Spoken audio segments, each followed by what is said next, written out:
الحمد لله وكفى وسلام على عباده الذين اصطفى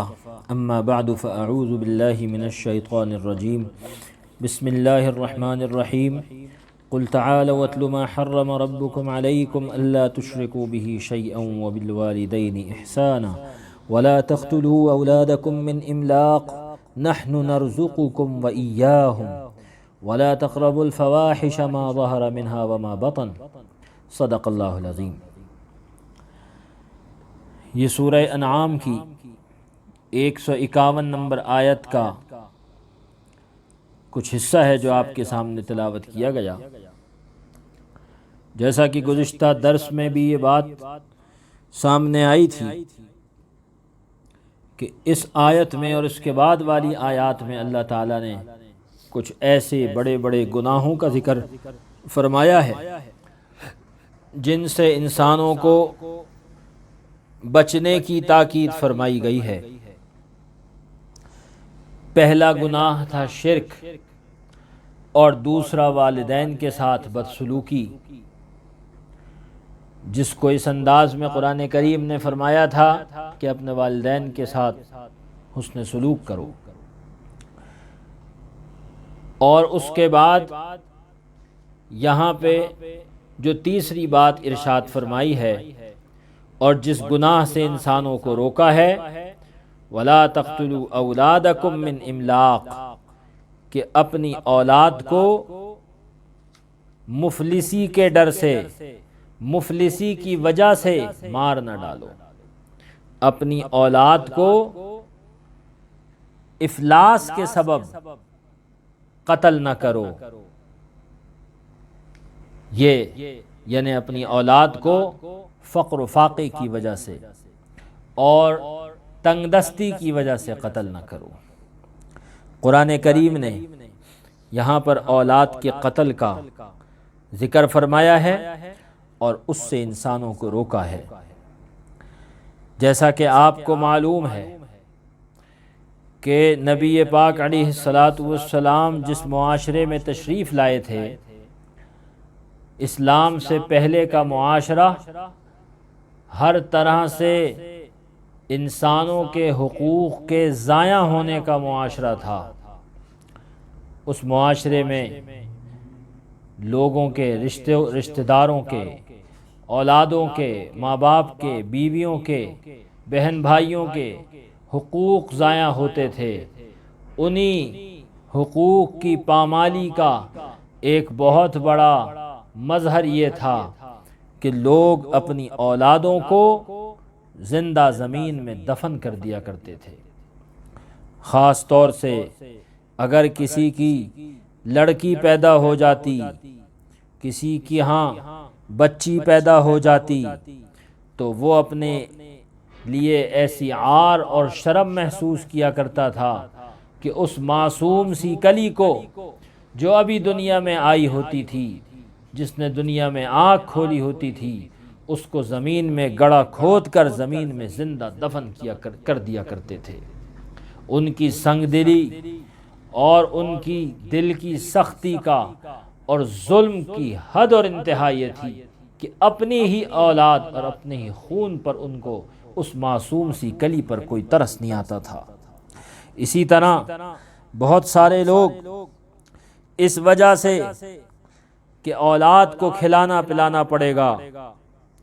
اور ہمارے پاس تو گنجائش نہیں ہے، ہمارے پاس تو پیسے نہیں ہیں، ہمارے پاس تو کمائی کے ذرائع نہیں ہیں، وہ اپنی اولاد کو مار دیا کرتے تھے، یا اس وجہ سے مار دیا کرتے تھے کہ آج تو ہمارے پاس اتنی گنجائش ہے کہ ہم کھا رہے ہیں، لیکن آگے جا کے کس طرح کھلائیں گے، تو مفلسی کے ڈر سے مار دیا کرتے تھے۔ قرآن کریم نے ایک جگہ نہیں بلکہ ایک سے زیادہ جگہوں اور مقامات پہ انسانوں کو اس بات کا حکم فرمایا اور اس گناہ کی طرف متوجہ فرمایا کہ دیکھو اپنی اولادوں کو مفلسی اور فقر و فاقے کی وجہ سے، تنگ دستی کی وجہ سے قتل نہ کرو، اس لیے کہ اس زمین کے اوپر جتنے بھی نعمتیں اللہ کی موجود ہیں، چاہے وہ زمین سے نکلنے والی اگنے والی نباتات ہوں، اور چاہے وہ آسمان سے برسنے والا پانی ہو، اور چاہے یہ ہوائیں ہوں، زمین سے نکلنے والے خزانے اور معدنیات ہوں، جتنی بھی نعمتیں اس کائنات میں خالق کائنات نے رکھی ہیں،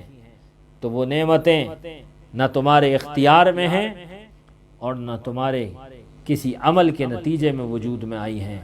وہ نعمتیں تو اللہ کے امر سے اور اللہ کی قدرت سے وجود میں آئی ہیں۔ لہذا اس زمین پہ آنے والے ہر فرد بشر، بلکہ ہر پرندے، ہر درندے، ہر چرنے والے، ہر رینگنے والے، ہر اڑنے والے کا رزق کا ذمہ اللہ نے اپنے پاس رکھا ہے۔ چنانچہ وَمَا مِن دَابَّةٍ فِي الْأَرْضِ إِلَّا عَلَى اللَّهِ رِزْقُهَا، زمین پہ کوئی چلنے والا ایسا نہیں کہ اللہ کے اوپر اس کا رزق نہ ہو۔ اس کے رزق کی ذمہ داری وہ اللہ کے اوپر ہے۔ تم رزق نہیں دیتے ہو سمندر میں مچھلیوں کو، اور تم رزق نہیں دیتے ہو بلوں کے اندر چھپے ہوئے کیڑے مکوڑوں کو، اور تم رزق نہیں دیتے ہو جنات کو، اور تم رزق نہیں دیتے ہو سمندری مخلوقات کو۔ اس زمین سے جو پودے اگتے ہیں وہ تم نہیں اگاتے ہو۔ افرأیتم ما تحرثون اانتم تزرعونہ ام نحن الزارعون، جو تم بیج زمین میں ڈال دیتے ہو اور جو ہل چلاتے ہو، اس سے کوپل کو، پودے کو، کھیت کو کون نکالتا ہے؟ زراعت کو، کھیتی کو کون اگاتا ہے؟ زمین میں ایک دانہ گیا، اس سے 100 دانے نکلے، یہ کس کی قدرت سے نکل رہے ہیں؟ یہ زمین میں کہاں سے آ رہے ہیں؟ یہ تو اللہ نے اگائے ہیں، یہ تو اللہ کے خزانوں سے آ رہے ہیں۔ لہذا انسانوں کا یہ نظریہ کہ زمین کے خزانے محدود ہیں، اور انسانوں کی ضروریات جب بڑھتی جائیں گی اور آبادی جب بڑھتی جائے گی تو ان ضروریات کا انتظام کیسے ہوگا؟ چنانچہ انسانوں کی آبادی کو کم کیا جائے، ختم کیا جائے، تاکہ زمین کے وسائل ان آبادی کو اور ان انسانوں کو پورے ہو سکیں۔ یہ لادینیت کا نظریہ ہے، یہ الہاد کا نظریہ ہے، یہ خدا کے اوپر ایمان نہ ہونے کا نظریہ ہے، کہ جب انسان یہ کہتا ہے کہ زمین کے خزانے محدود ہیں، زمین کے وسائل محدود ہیں، اور اس پر رہنے والے انسان اور انسانوں کی ضروریات اور خواہشات لامحدود ہیں۔ نہیں، بلکہ جتنے انسان دنیا میں آئیں گے اللہ کے خزانوں سے، اللہ اپنے خزانوں سے ان کو روزی دینے کے ذمہ دار ہیں، تو روزی کا ذمہ اللہ نے لیا ہوا ہے۔ ستم ظریفی تو یہ ہے، انسانوں کی عقل کا اوندھا پن یہ ہے کہ آج جو کام ہمارے ذمہ تھا وہ کیا تھا کہ اولادوں کی اچھی تربیت کریں، اولادوں کو ایمان سکھائیں، اولادوں کو توکل سکھائیں، ان کو دین سکھائیں، ان کو اللہ کی ذات سے روشناس کرائیں، ان کو توحید کا درس سکھائیں، ان کے اندر انبیاء کی عظمت کو بٹھائیں، ان کی تعلیم اور تربیت اچھی کریں، اور ان کو ایک اچھا انسان بنائیں۔ یہ کام ہمارے ذمہ اللہ نے لگایا تھا، ہم نے یہ کام اللہ پہ چھوڑ دیا ہے۔ ہم اپنی اولاد کی تربیت سے غافل، ہم اپنی اولاد کو نمازی بنانے سے غافل، ہم اپنی اولاد کو قرآن سکھانے سے غافل، اپنی اولاد کو ہم نے حالات کے رحم و کرم پہ چھوڑ دیا، اور ہم کہتے ہیں جی اللہ چاہے گا تو میری اولاد ٹھیک ہو جائے گی، اللہ نے چاہا تو یہ نیک بن جائیں گے، اللہ نے چاہا تو بڑے اچھے انسان بن جائیں گے۔ لیکن اللہ نے تو یہ ذمہ داری آپ کی لگائی تھی کہ آپ اپنی اولاد کی فکر کریں، آپ اپنی اولاد کی تربیت کریں، آپ اپنی اولاد کو اچھا انسان بنائیں، اب اچھا مسلمان بنائیں۔ اللہ نے یہ ذمہ داری ہماری لگائی تھی، ہم نے اس ذمہ داری کو اپنے کندھوں سے اتار کے اللہ کی طرف چھوڑ دیا کہ اللہ کا حکم ہوگا تو میری اولاد نمازی بن جائے گی، اللہ کا حکم ہوگا تو میری اولاد ٹھیک ہو جائے گی، اور اپنی ذمہ داری، اپنی تربیت سے ہم غافل ہو گئے۔ لیکن جو کام اللہ نے اپنے ذمے لے رکھا تھا کہ ہر انسان کو رزق پہنچانا، وہ میرا کام ہے، وہ میری ذمہ داری ہے کہ ہر انسان تک دانہ اور پانی پہنچاؤں اور اس کی رہائش کا انتظام ہو اور اس کو دنیا کے اندر ضروریات زندگی اس کو دی جائیں۔ یہ اللہ نے اپنے ذمے لے رکھا تھا، یہ ہم نے اپنے ذمے لے لیا۔ چنانچہ آج ہم اس فکر میں ہلکان ہوتے ہیں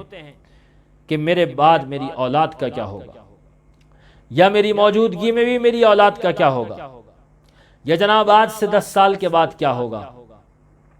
اور جناب اس ملک کی آبادی جب 10% اور بڑھ جائے گی، 20% اور بڑھ جائے گی، اور دنیا کی آبادی جب 7 ارب سے 8 ارب ہو جائے گی،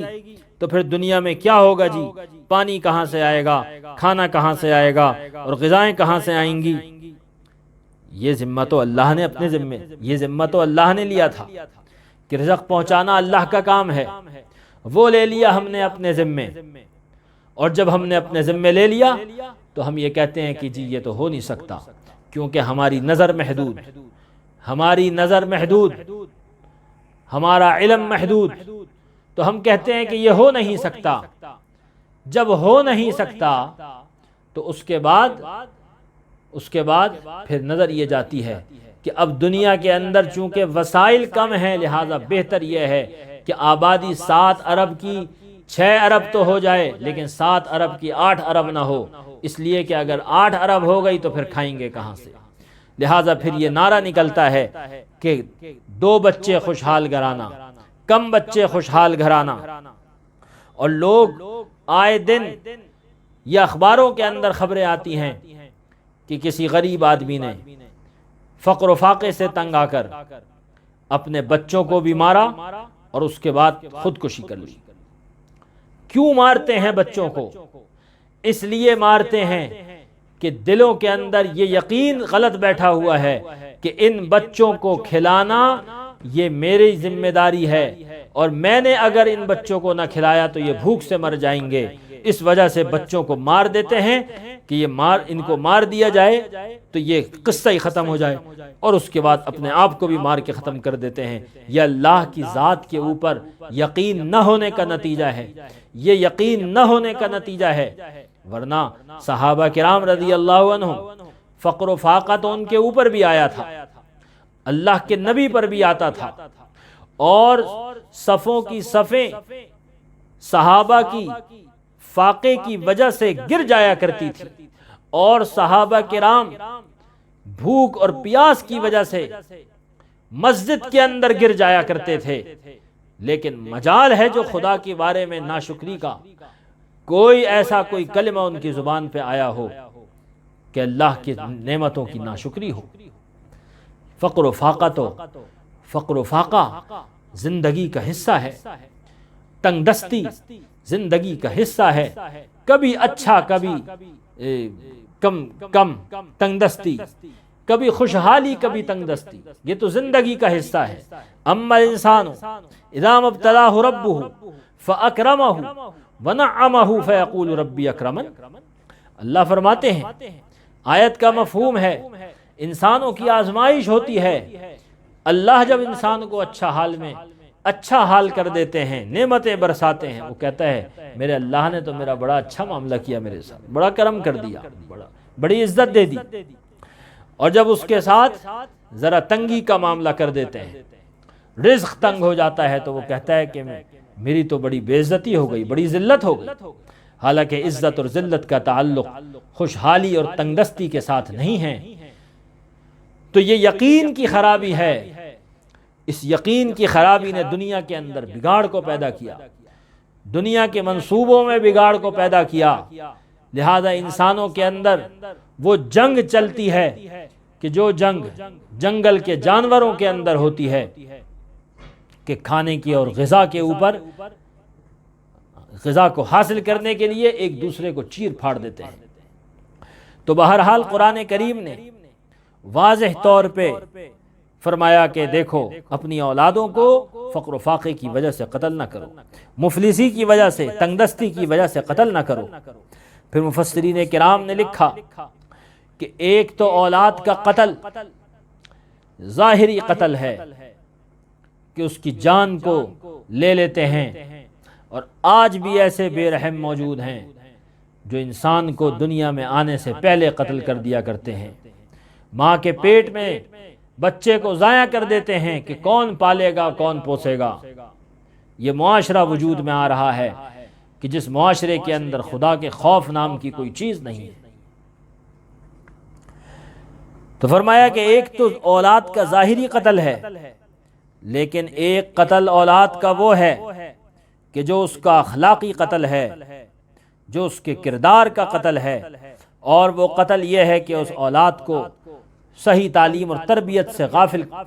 چھوڑ دینا، اور اس کی تعلیم و تربیت نہ کرنا، اس کو علم نہ دینا، اس کو صحیح علم نہ دینا، اس کو خدا اور رسول کی پہچان نہ کرائی، اس کو آخرت کا نہ بتایا، اس کو زندگی کا صحیح راستہ نہ دکھایا کہ زندگی میں ماننی کس کی ہے اور زندگی کا قبلہ کیا ہونا چاہیے، اس کو صرف روپیہ اور پیسے کی ہی تعلیم دی، تو وہ ایک اچھا بھلا چلتا پھرتا ایک جانور اور حیوان بن جاتا ہے کہ جس کو صرف یہ پتا ہوتا ہے کہ جب میرا فائدے کی کوئی چیز ہو تو مجھے کیسے حاصل کرنا ہے، اور اس کے اندر نہ خدا ہوتا ہے، نہ رسول ہوتا ہے، نہ آخرت ہوتی ہے، نہ کوئی کردار ہوتا ہے، نہ اخلاق ہوتے ہیں۔ اس کو ہر طرح سے اخلاق اور کردار سے عاری چھوڑ دینا، اس کی تربیت اور تعلیم پہ کوئی توجہ نہ دینا، یہ بھی اولاد کا روحانی قتل ہے، اخلاقی قتل ہے، یہ اس کے کردار کا قتل ہے۔ اس لیے کہ انسان تو علم سے زندہ ہوا کرتا ہے، ایمان سے زندہ ہوا کرتا ہے، اگر انسان کے اندر علم نہ ہو، ایمان نہ ہو تو وہ تو مردہ ہے۔ لہذا اپنی اولادوں کو ظاہری طور پر بھی قتل کرنے سے بچو، اور روحانی اور تعلیمی اور ایمانی طور پر بھی، ان کے نظریاتی طور پر بھی ان کے قتل سے بچو، اور ان کی تعلیم و تربیت کا اچھا انتظام کرو۔ قرآن کریم اس کی تاکید کرتا ہے۔ آگے فرمایا وَلَا تَقْرَبُوا الْفَوَاحِشَ مَا ظَهَرَ مِنْهَا وَمَا بَطَنَ، کہ لوگوں فواحش کے قریب نہ جانا،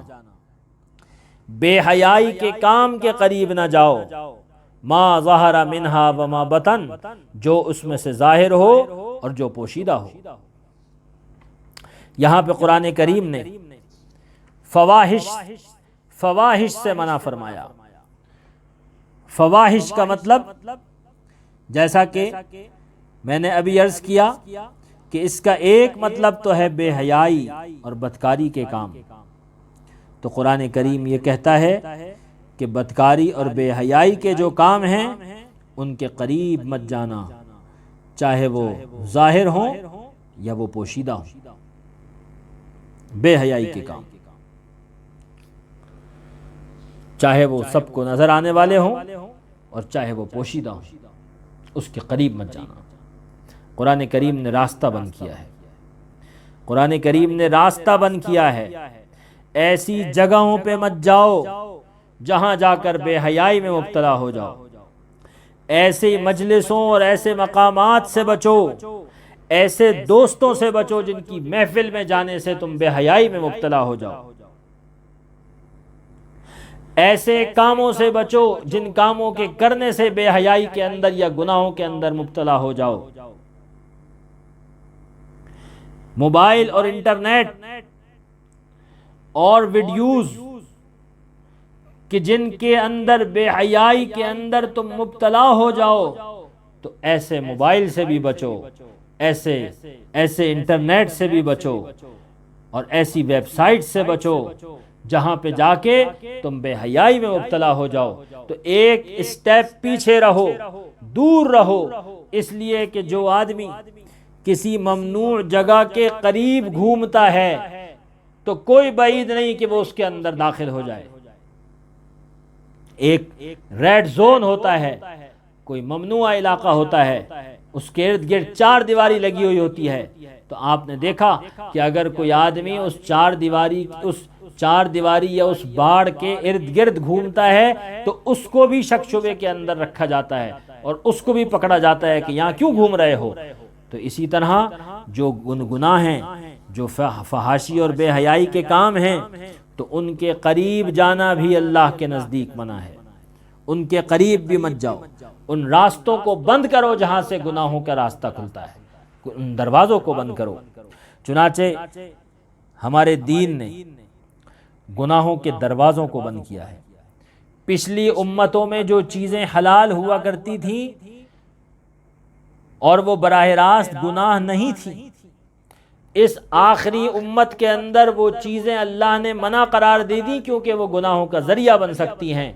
مثال کے طور پہ پچھلی امتوں میں یہ جائز تھا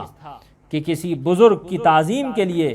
اس کے آگے سجدہ کیا جائے، جس طرح ہم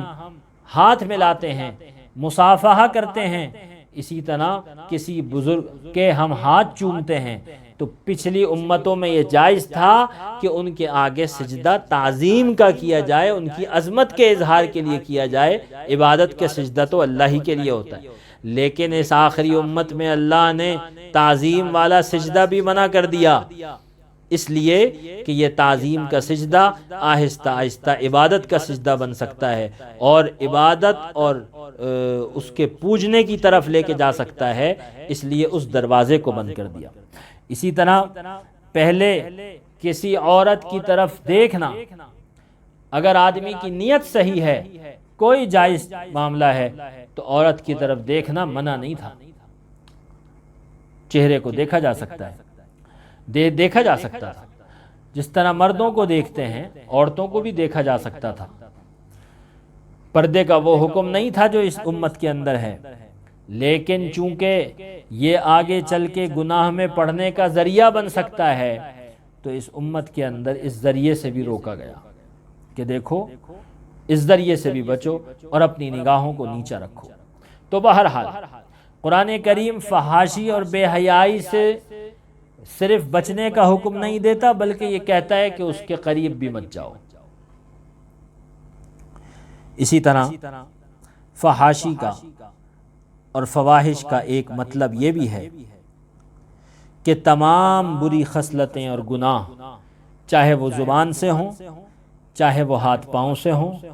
اور چاہے وہ دل سے ہوں، تمام ہر قسم کے گناہ،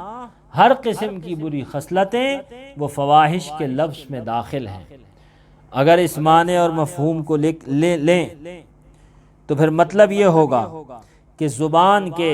اور ہاتھ کے اور پاؤں کے اور دل کے تمام گناہوں سے اپنے آپ کو بچاؤ اور ان کے قریب بھی مت جاؤ۔ اس طرح سے اس میں تمام ہر قسم کے گناہ شامل ہو گئے جو انسان اپنے جسم سے کرتا ہے یا انسان اپنی زبان سے کرتا ہے۔ آگے فرمایا وَلَا تَقْتُلُوا النَّفْسَ الَّتِي حَرَّمَ اللَّهُ إِلَّا بِالْحَقِّ۔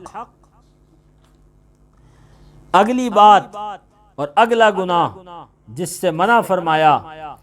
ان آیتوں کے اندر کہ فرمایا اس جان کو نہ مارو جس کو اللہ نے حرام کیا ہے،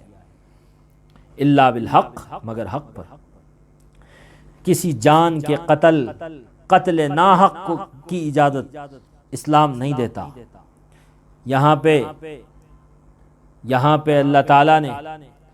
یہ نہیں فرمایا کہ کسی مسلمان کو قتل نہ کرو۔ ہاں دوسرے مقامات پہ مسلمان کے اور ایمان والے کے قتل پر وعید بیان فرمائی ہے، وہ اپنی جگہ ہے، لیکن یہاں اس آیت میں خاص طور سے توجہ فرمائیے کہ نفس کی بات فرمائی ہے، جان کی بات فرمائی ہے، اس میں مسلمان اور غیر مسلم کی بات نہیں فرمائی۔ چنانچہ جس شخص کا خون اللہ نے حرام قرار دے دیا ہے تو اس کو قتل کرنا وہ حرام ہے اور ناجائز ہے، چاہے وہ مسلمان ہو اور چاہے وہ کوئی غیر مسلم ہو جو اسلامی ملک کے اندر معاہدہ کر کے امن و سکون سے رہتا ہو، اور آپ مسلمانوں کے خلاف کسی جنگ میں کسی غلط عمل کے اندر ملوث نہ ہو، اور اس کو بھی قتل کرنا یہ اسلام کے نزدیک منع ہے، حرام ہے، ناجائز ہے۔ اور اگر کوئی آدمی کسی ذمی کو، ذمی سے مراد وہ غیر مسلم جو اسلامی حکومت کے اندر معاہدہ کر کے رہتا ہے، اگر کوئی کسی ذمی کو، غیر مسلم کو قتل کر دے تو حدیث شریف میں آتا ہے کہ اس نے اللہ کے عہد کو توڑ دیا، اور جو شخص اللہ کے عہد کو توڑ دے وہ جنت کی خوشبو بھی نہ سونگھ سکے گا، حالانکہ جنت کی خوشبو 70 سال کی مسافت تک پہنچتی ہے۔ تو اس لیے ایک حدیث میں آتا ہے کہ نبی پاک علیہ الصلوۃ والسلام نے اس بات کو بیان فرمایا کہ کسی مسلمان کا خون حلال نہیں ہے مگر 3 چیزوں سے۔ نمبر 1 کہ وہ شادی شدہ ہو اور اس کے باوجود بدکاری کرے، زنا کرے، تو اس کی سزا اسلامی حکومت یہ دے گی کہ اس کو سنگسار کیا جائے گا، قتل کیا جائے گا۔ دوسرا یہ کہ اس نے کسی کو ناحق قتل کر دیا ہو تو اس کے قصاص میں، اس کے بدلے میں اس کو مار دیا جائے۔ ظاہر ہے کہ یہ بھی کام حکومت ہی کرے گی۔ اور تیسرا یہ کہ اپنا دین حق چھوڑ کر مرتد ہو گیا ہو، نعوذ باللہ، اسلام کو چھوڑ کر کسی اور دین میں شامل ہو گیا ہو، تو اس کو سمجھائیں گے، اس کو بتلائیں گے، اگر وہ پھر بھی نہ مانا اور اس دین حق کو چھوڑ کر مرتد ہونے پر ہی اصرار جاری رکھا تو اس کی سزا بھی پھر قتل ہے۔ یہ تینوں سزائیں حکومت جاری کرے گی، کوئی عام آدمی کو یہ حق نہیں ہے کہ وہ یہ سزا کو جاری کر سکے۔ تو بہرحال فرمایا کہ جو کسی انسان کو، کسی جان کو ناحق قتل نہ کرو۔ ذالکم وصاکم بہ لعلکم تعقلون، ان چیزوں کا اللہ نے تم کو تاکیدی حکم دیا ہے تاکہ تم سمجھو۔ یہاں تک یہ سورہ انعام کی آیت نمبر 151 مکمل ہوئی۔ اللہ تعالی ہم سب کو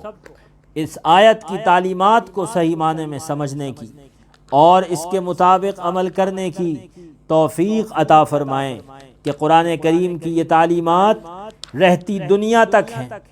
اور رہتی دنیا تک یہ روشن تعلیمات ہم سب کی رہنمائی کیا کرتی ہیں۔ اللہ تعالی ہم کو ان پر عمل کرنے کی توفیق عطا فرمائے اور ان کے مطابق اپنی ذمہ داریوں کو ادا کرنے کی اور اپنی زندگیوں کو سنوارنے کی توفیق عطا فرمائے۔ زندگی باقی تو بات باقی، انشاءاللہ اگلی نشستوں میں مزید باتوں کے اوپر گفتگو کریں گے۔ وآخر دعوانا ان الحمدللہ رب العالمین۔